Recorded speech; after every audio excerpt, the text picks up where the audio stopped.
is absolutely committed to following the advice that is being provided, the scientific advice. We're in new territory right now. I see the scientific reports every single day from various government scientific advisors, as do all my colleagues. And I think importantly, we've been very clear in terms of the direction of travel, how we're basing our decisions. They're based upon the evidence, they're based upon the facts, and of course we're learning every single day. We will have to make decisions in due course, but right now, the message to the country absolutely is to follow the advice that comes from government.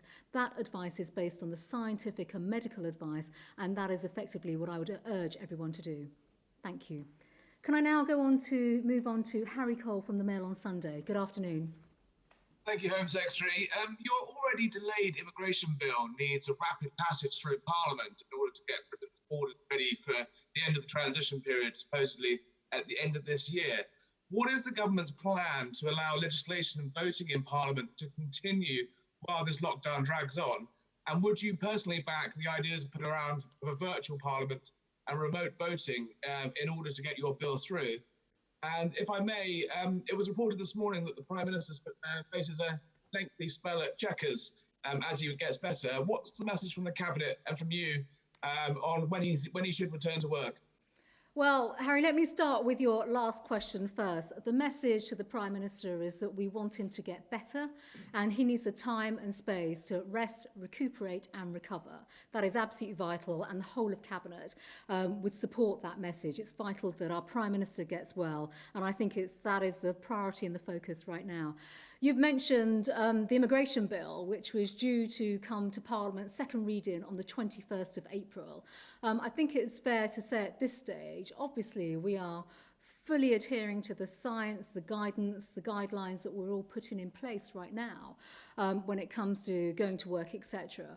We do not know yet, and there are many discussions, and I can't really elaborate any further on those discussions, about how Parliament will resume and function.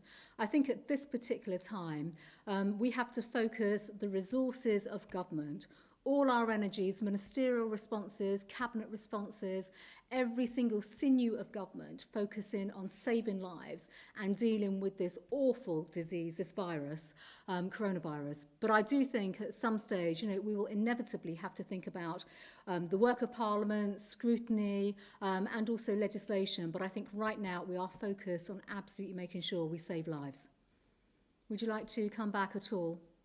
Yeah, I wonder if Professor Powers had any advice for anyone, not just the PM, but anyone who suffered badly from this virus, and when they should return to work.